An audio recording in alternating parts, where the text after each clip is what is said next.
It was supposed to be my birthday. I turned 25. That felt like a big number. I told myself not to expect anything. I had learned the hard way that people forget me. Still, a small hope lived in my chest. I put on the same jeans I wore for everything. I brushed my hair twice to make it look a little less tired. I walked into the kitchen with a quiet wish in my heart. Maybe today would be different. They were already there. My parents. My sister, Lindsay. A couple of cousins who liked to laugh at me. There were balloons taped to the ceiling and a cake box on the counter. At first it looked like a surprise. My sister smiled with bright red lipstick. Her voice sounded sweet and sharp at the same time. "Happy birthday, loser," she said. She laughed as if it were a joke. My chest hurt. They had never planned anything for me before. For Lindsay, every birthday was a big parade. Diamond earrings, spa trips, big parties. For me, just a mop, a joke, a day they forgot. But today, something was different in their faces. Dad pulled out a long strip of black cloth. "Put this on," he said, smirking. "We've got a surprise. You'll love it." Mom clapped and told me not to spoil the fun. They wrapped the blindfold over my eyes. I hesitated, but I let them. I told myself maybe this time they had listened. Maybe they remembered the times I cried because they forgot me. I tried to believe that. The car ride felt very long. The road shook under the tires. I heard soft laughs from the back seat. Lindsay whispered something to Mom, and they both giggled. Dad turned up the radio loud enough to cover other sounds. I held my hands in my lap and tried to steady my breathing. My heart pounded. I kept telling myself this would be different. The car slowed. Gravel crunched. The engine stopped. Someone opened the door and Dad shoved me out roughly. I nearly fell. The blindfold was still over my eyes. "Okay," Mom said, her voice sharp. "Here's your surprise." Someone untied the cloth. Bright sunlight stabbed my eyes. When my vision cleared, my stomach dropped. I was not in front of a house. I was not at a party. I stood in the middle of a wide, empty field. Dry brown grass bent and swayed in the wind. My family stood by the car, smiling like wolves. Lindsay pointed at me and laughed until she could not breathe. "Best gift ever," she said. Not seeing her. Dad joined in. "That's right," he said. "Trash doesn't need cake." Mom smiled a mean smile and said, "Don't come back until you learn you won't matter." Then they drove away, tires spitting dirt, leaving me alone. The silence after the car left hit me like a cold wall. I stood very still in the middle of that field. The blindfold hung from my wrist. Their laughter echoed in my head like a song that would not stop. For a moment, I felt like I was 13 years old again, small, left behind, ignored. My legs shook. Then something inside me changed. Anger came up like hot water. If they thought leaving me in a field like trash would break me, they had forgotten something I could hurt back. I sat on the ground and cried. Deep, loud sobs that seemed to come from far away. The tears washed the hot feeling out of my eyes, but after the crying I felt something sharper, a cold, quiet rage. I wiped my face, stood up, and looked around. No houses. No people. Just a long dirt road and the wind moving over the grass. My phone was in my pocket. The battery was almost dead. I tried to call a cab, but there was no signal. I started to walk. Walking was hard. My legs felt like they were full of cotton. The sun burned my skin. But with every step I felt the anger in my chest grow into something that kept me moving. Hours passed. My throat grew dry. My shirt stuck to my back. Just when I thought I couldn't go on, a pickup truck slowed down and stopped near me. An older man rolled down the window and asked if I was lost. His voice was rough but kind. I swallowed my pride and asked for a ride to town. He nodded and let me climb into the bed of the truck. The ride was bumpy, but it gave me time to think. By the time the street lights of the town came into view, I had made a decision. I would not let this end with me crying in a field. I would not be the person they laughed at. I would make them feel the shame they handed me. But I would not hit them. I would use the truth. I would use patience. I would use their own secrets. When I got home, the house looked the same as always. Lights on. Voices in the living room. They had not noticed I was gone. I did not walk inside. I passed the door and went straight to the small public library near our block. I sat at a table under a quiet lamp and began to read and write. I looked up things people did when they were hurt by family. I read about rights in papers and how lies could be shown in black and white. The library smelled like old books and coffee. I felt small and very focused. I started collecting things. I took pictures of receipts. I copied notes from old bills. I began to quietly record small conversations when they talked about money and lies. I talked to people who knew them and asked questions, slowly gathering stories. Dad had made bad choices at work to look richer. Mom had told people she gave money to charity when she did not. Lindsay used money to push people around at school. They thought their mistakes were buried. They were wrong. At home, I played the part they expected. I kept my head down. I let Lindsay wear her pretty necklace at the dinner table while my stomach burned. Once, Mom said in front of everyone, "Some daughters are worth celebrating, others are just worth leaving behind." She laughed. I held my fork so tight it bent, but I did not shout. I did not storm out. I waited. The best revenge, I told myself, is quiet and smart. I saved money at work. I stayed late and counted every coin.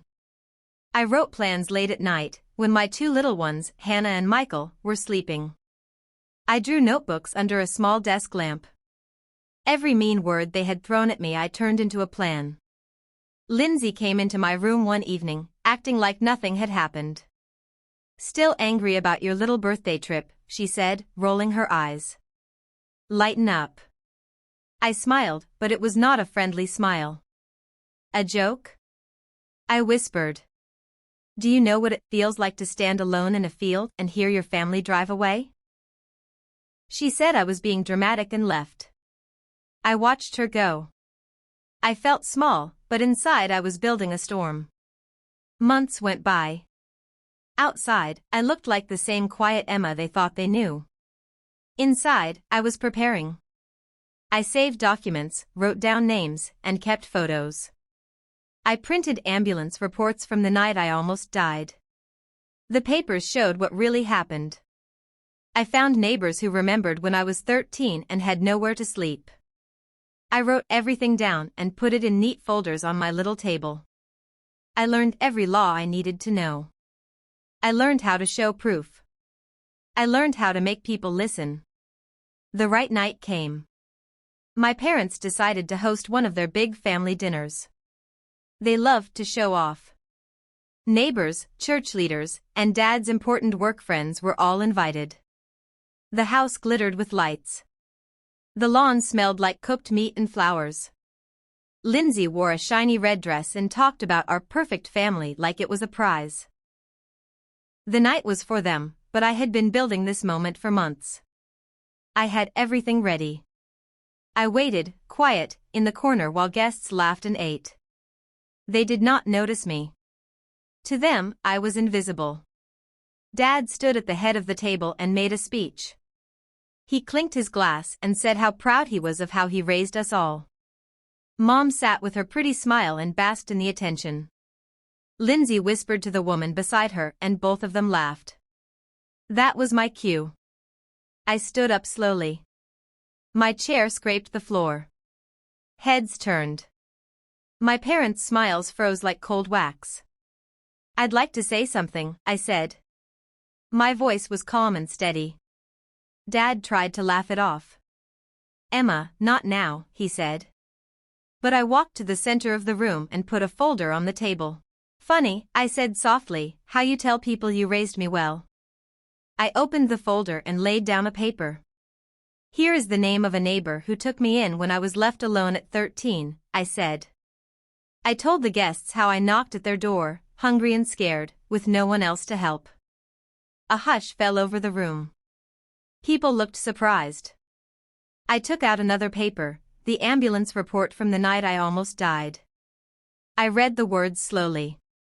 The paper showed that the paramedics had heard my parents arguing about my care. There was a line that said someone, my parents, told the paramedics I was useless. The words were sharp and horrible. The guests started talking in low voices. Eyes moved around the table like birds. Mom's smile cracked. Dad's face turned red. Lindsay's laugh disappeared. Then I placed photos on the table. Pictures of Lindsay's fancy presents, the diamond necklace, spa receipts, boxes with brand names. Next to them I put a photo I had taken of myself in the field on my 25th birthday. I still had the blindfold in my hand in that picture. The contrast was loud on the table, their pretty gifts and my lonely field. The room grew very quiet. I looked straight at my parents. "You left me in a field to rot," I said. "Those were your words. Don't bother coming back until you learn you'll never matter." The guests stared. Some gasped. A woman slammed her napkin on the table. "I will never do business with you again," she said. A man shook his head and whispered, "Monsters." People started standing up, moving away from the table. Mom swayed like she might fall. She held onto the table to keep steady. Dad tried to find words, but none came out. Lindsay buried her face in her hands and began to cry, real tears, not the cruel kind she used to wear like jewelry. I felt a strange calm. I had not expected them to break right away, but I had expected this moment. Their proud house falling apart in front of the people they wanted to impress. Then I said what I had been saving for last. "You left me in that field," I told them. "So now I leave you in this room. Tonight, in front of everyone, I am walking away." I took Hannah's small hand and Michael's little fingers. My children were looking up at me, scared, but they also trusted me. Hannah whispered, "Mommy, you were so brave." Michael's grin showed his missing tooth and something brave too. I left the house. Chairs scraped. Guests shuffled toward the door. Some people left right away, shaking their heads. My parents called after me, begging people to stay, to forgive them. Their voices sounded thin and small. I listened to them for a moment, and then I kept walking.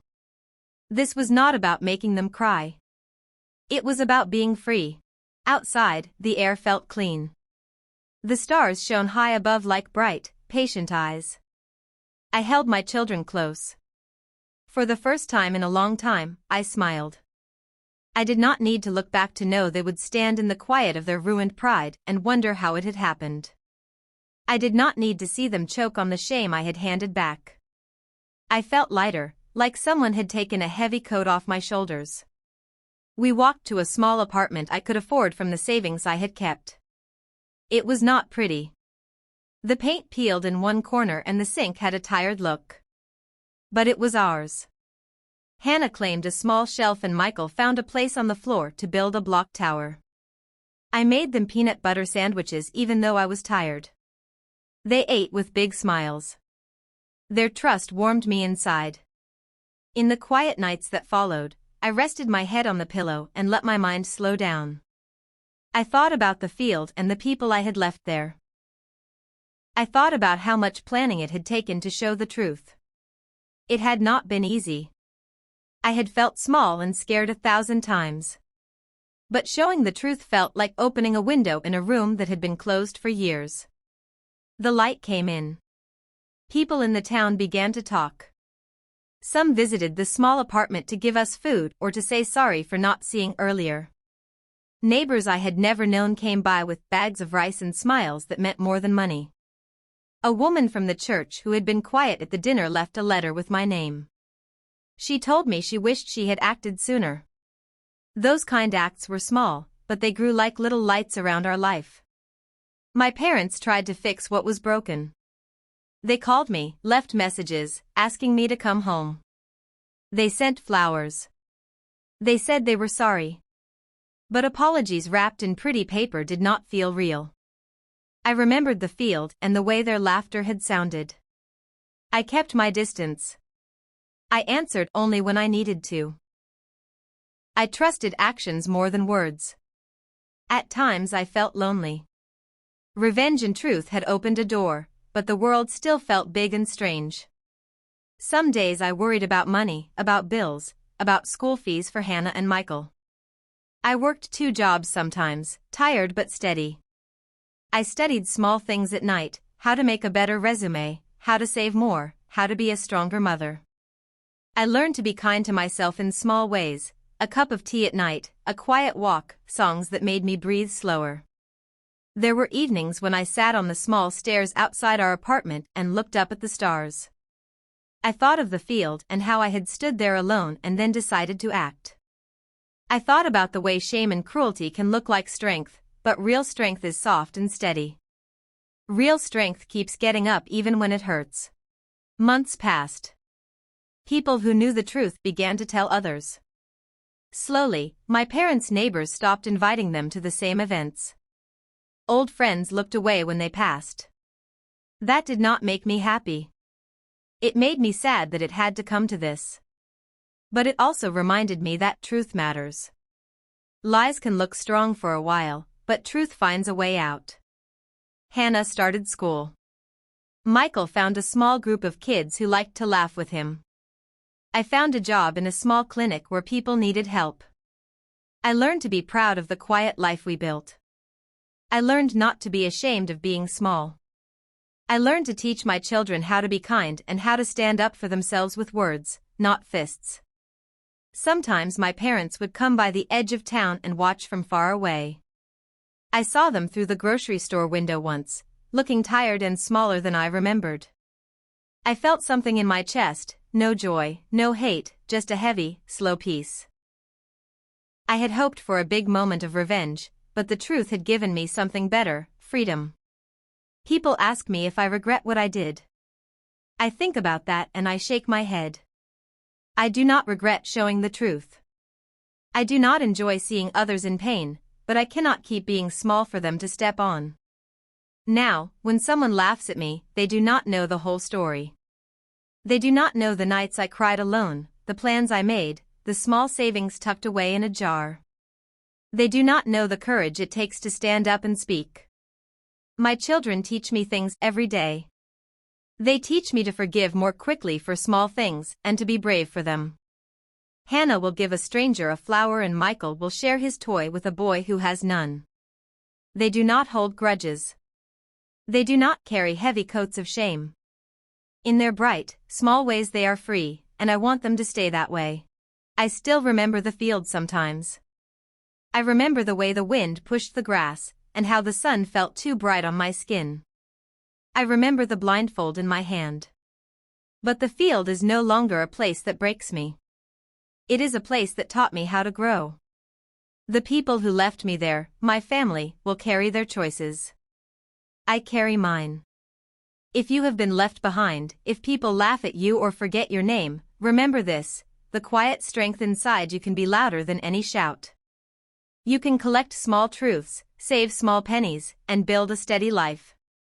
You do not need to hurt people to be free. You need patience, truth, and the small courage to stand up when the time is right. Tonight, I tuck Hannah and Michael into bed. I kiss their foreheads and tell them a small story about the stars. I think of the life we are building, small, honest, and warm. I think of the people who are looking at the empty places where their pride used to sit. I do not feel joy from their loss. I feel peace from my new life. There is no big finish here. Life keeps going: bills, work, school, small fights, big hugs. The difference now is that we do not hide in a field. We walk forward. We build. And when I look back, it is only to remember how I began. That memory helps me keep walking. Thank you for listening to my story. If it helps you even a little, tell someone you love. Tell them to notice the quiet ones. That's how the world becomes kinder, one small heart at a time. Please like and subscribe for more videos. Also comment where you're watching from.